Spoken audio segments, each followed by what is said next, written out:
अस्सलाम वालेकुम जी। बिस्मिल्लाहिर्रहमानिर्रहीम। अस्सलाम वालेकुम।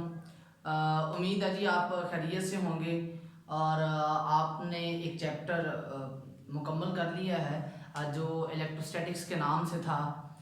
हम बेसिकली सेकेंड ईयर की फ़िज़िक्स में ज़्यादातर जो है वो चार्जेस से रिलेटेड चीज़ें पढ़ते हैं और उन्हीं के बारे में हम डिस्कशन भी करते हैं। तो आपने चार्जेस को रेस्ट पर पढ़ा, उनकी प्रॉपर्टीज़ के बारे में स्टडी किया और जो भी उससे रिलेटेड बातें थी वो आपने वहाँ पर सीखी। अब हम चार्जेस को यूनिफॉर्मली मूव करवाना चाह रहे हैं। तो जब भी चार्ज मूव करता है तो वो करंट देता है।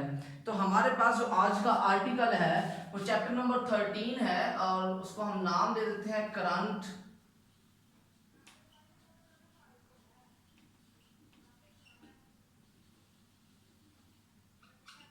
इलेक्ट्रिसिटी।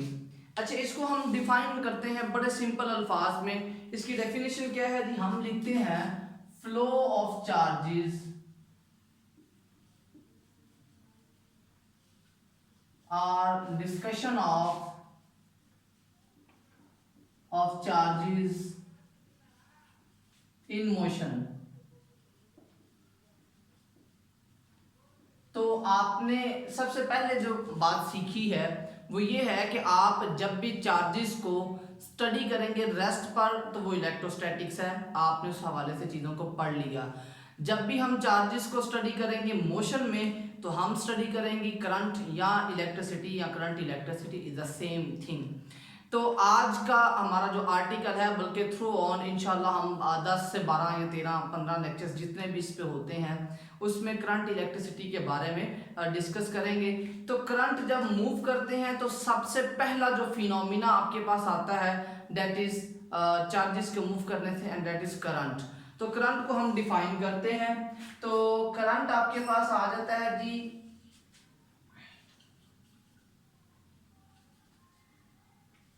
करंट क्या आता है जी? फ्लो ऑफ चार्जेस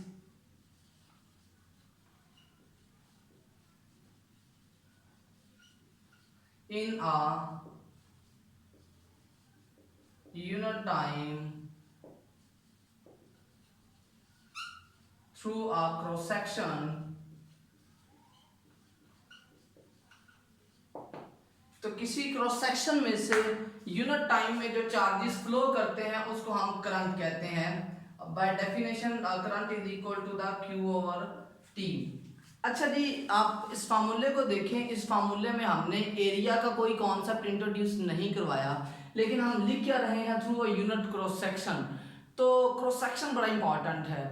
उसकी वजह क्या है जी? आपके पास जो चार्जेस हैं वो फॉलो करते होते हैं हमारे बेसिकली जो है वो सरफेस एरिया को। आपके चार्जेस जो हैं वो सरफेस एरिया के ऊपर मूव करते हैं। जितनी भी मोटी वायर होगी तो चार्जेस उसके अंदर से ट्रेवल नहीं करते। चार्जेस ने हमेशा उसके सरफेस के ऊपर से मूव करना है। अब जितनी मोटी डायमीटर की वायर लेंगे तो उसका सरफेस एरिया उतना ही ज्यादा होगा, तो नंबर ऑफ चार्जेस जो है वो क्या हो जाएंगे? इंक्रीज कर जाएंगे। तो यहां तक हमने करंट की डेफिनेशन पढ़ी और अब इसका यूनिट देखते हैं जी। आपके पास आ जाता है इट्स यूनिट इज एम्पेयर। और ये एम्पेयर जो है ना स्टूडेंट, ये साइंटिस्ट के नेम से है। आपको पता ही है एम्पेयर जो है वो आपने एक साइंटिस्ट के नाम से इसको पढ़ा हुआ है ऑलरेडी। अच्छा, अब एम्पेयर सिस्टम इंटरनेशनल यूनिट है करंट का और ये बेस यूनिट भी है। आप करंट को जो है वो किसी और क्वांटिटी के रेफरेंस से एक्सप्लेन नहीं कर सकते। इट मींस कि आप यहां बता रहे हैं it is a base quantity. अच्छा जी, सेकेंडली अब इसको डिफाइन करते हैं। एम्पेयर को कैसे डिफाइन किया जा सकता है? The current, amount of current will be 1 ampere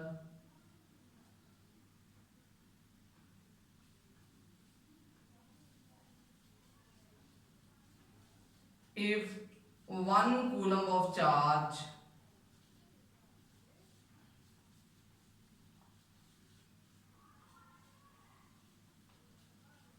passing through passes लिख रहे हैं आप यूनिट एरिया इन 1 सेकेंड। बहुत सिंपल डेफिनेशन। मैंने हमेशा कोशिश की है कि डेफिनेशन जो है वो यूनिटी मेथड से एक्सप्लेन की जाए। इसकी डेफिनेशन भी मैंने यूनिटी मेथड से ही एक्सप्लेन की है। मैं इसमें बता क्या रहा हूँ, मैंने ये कहा है कि किसी यूनिट एरिया में से जब 1 सेकंड में 1 कूलम चार्ज ट्रेवल करता है तो हम कहते हैं कि वो आपके पास उसका जो करंट है वो 1 एम्पेयर होगा। अच्छा जी, ये सपोज करते हैं आपके पास एक वायर है और हम उसका जो क्रॉस सेक्शन ले रहे हैं वो कुछ इतना है। ये जो रीजन मैंने डॉटेड किया है रेड के साथ, सपोज करते हैं जी ये आपके पास क्या है, उसका क्रॉस सेक्शन है। हम कहते हैं यहाँ से 1 कूलम चार्ज जो है ना वो यहाँ से ट्रेवल करता हुआ इधर 1 सेकंड में पास आउट कर देता है।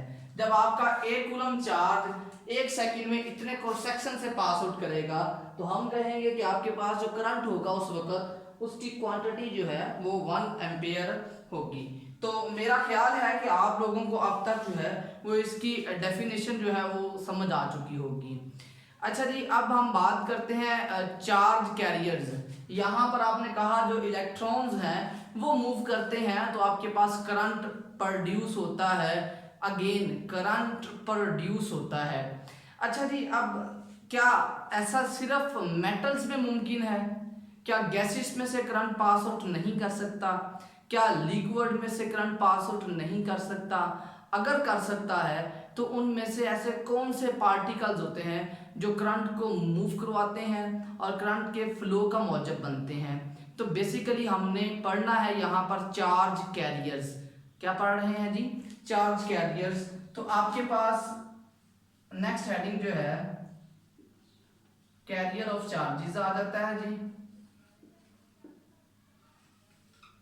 नंबर 1 हम पढ़ेंगे जी सॉलिड्स में,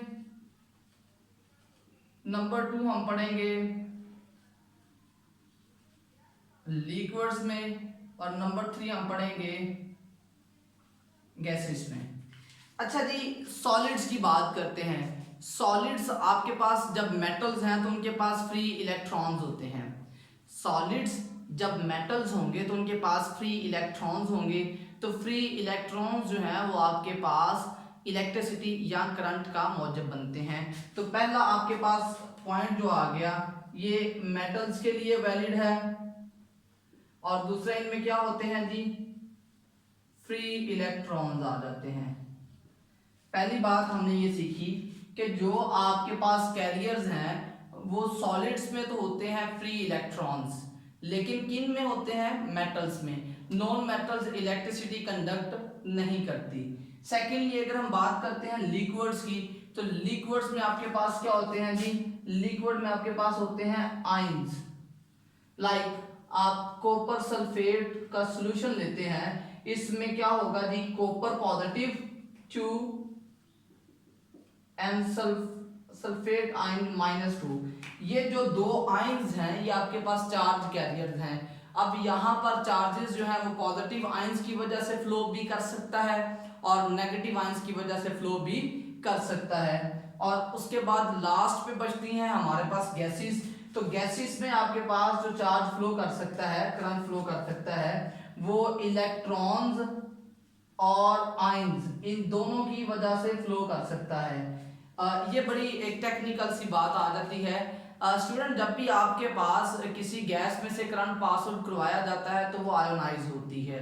ठीक है, आयोनाइजेशन का फिनोमिना आप लोग डिटेल से पढ़ चुके हुए हैं कि ये एक ऐसा फिनोमिना है जिसमें जब आप किसी भी गैस को करंट पास आउट करवाते हैं उसमें से, तो उसका आउटर मोस्ट शेल से एक इलेक्ट्रॉन निकल जाता है। अब वो जो इलेक्ट्रॉन है वो भी क्या करता है? मूव करता है, उसकी वजह से भी करंट प्रोड्यूस होगा। इसी तरह आपके पास जो इलेक्ट्रॉन्स हैं वो भी मूव करते हैं। उन इलेक्ट्रॉन जो पॉजिटिव आयंस हैं उनके मूव करने से भी आपके पास जो है वो डेफिनेटली क्या होगा जी? करंट प्रोड्यूस होगा। इस पूरे आर्टिकल में आपने दो चीजें समराइज की होंगी, वो ये कि आपके पॉजिटिव आयंस भी इलेक्ट्रॉन्स करंट प्रोड्यूस करवाते हैं, आपके आयंस यहाँ पर भी पॉजिटिव आयंस ही होंगे, वो भी करंट प्रोड्यूस करवाते हैं। तो हम पॉजिटिव आयंस की वजह से फ्लो करने वाले करंट को और नेगेटिव आयंस की वजह से फ्लो करने वाले करंट्स को क्या कहेंगे। एक बात मैं आपको कंफ्यूजन से दूर करता चलूं, हम पूरी बुक में नाम देंगे कन्वेंशनल करंट का, लेकिन वो करंट होगा मेटल्स में से फ्लो करने के लिए। सबसे पहले साइंटिस्ट इस बात पे कंफ्यूज थे, कंफ्यूज नहीं कह सकते हैं, हम ये कहते हैं कि साइंटिस्ट को इस बात का इल्म नहीं था कि आपके पास जो चार्जेस हैं वो कौन से होते हैं करंट में, whether they are electrons are the positive ion. तो साइंटिस्ट के जहन में एक बात थी कि हमारे पास जो करंट होता है वो पॉजिटिव चार्जेस की वजह से फ्लो करता है, तो उन्होंने उस करंट का नाम रखा हुआ था कन्वेंशनल करंट। ठीक हो गया जी। तो साइंटिस्ट ने सबसे पहली जो बात इसमें सीख रखी थी वो ये थी कि हमारे पास जो करंट होता है वो हमेशा पॉजिटिव आयंस की वजह से फ्लो करता है, और उन्होंने इसका नाम भी रखा हुआ था जी कन्वेंशनल करंट। तो हम इधर कन्वेंशनल करंट को डिफाइन कर लेते हैं।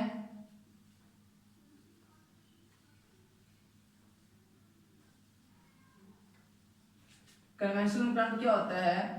It is current due to the flow of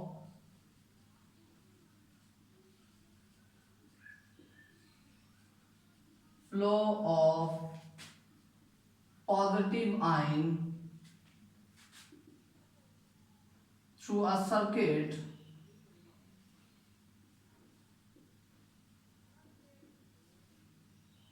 from positive to negative terminal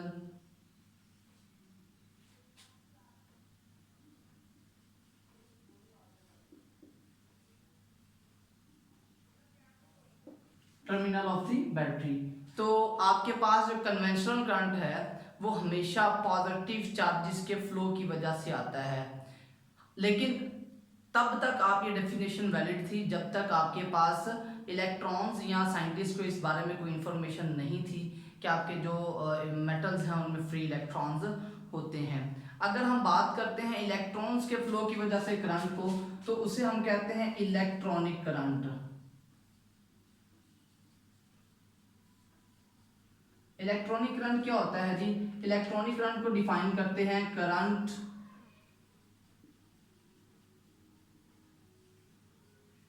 flow of electrons through a circuit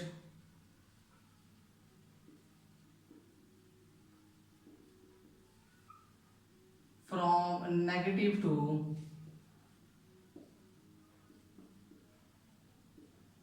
positive terminal of the battery।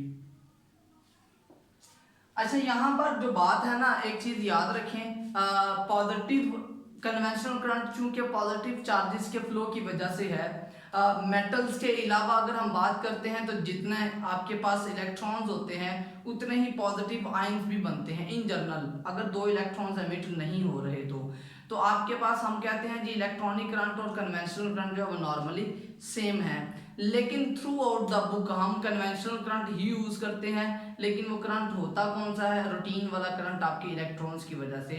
This is only used as a convention, nothing more than it.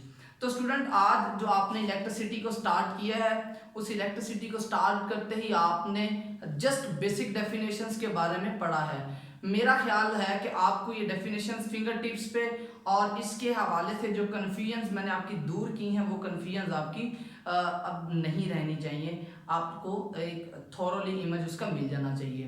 अपना बहुत ज़्यादा ख्याल रखिएगा, इस chapter को अभी से start करें और कोई भी लेक्चर इसमें से मिस ना करें, ताकि हम अपनी सलाहियतों को बड़े अच्छे तरीके से इस्तेमाल कर सकें।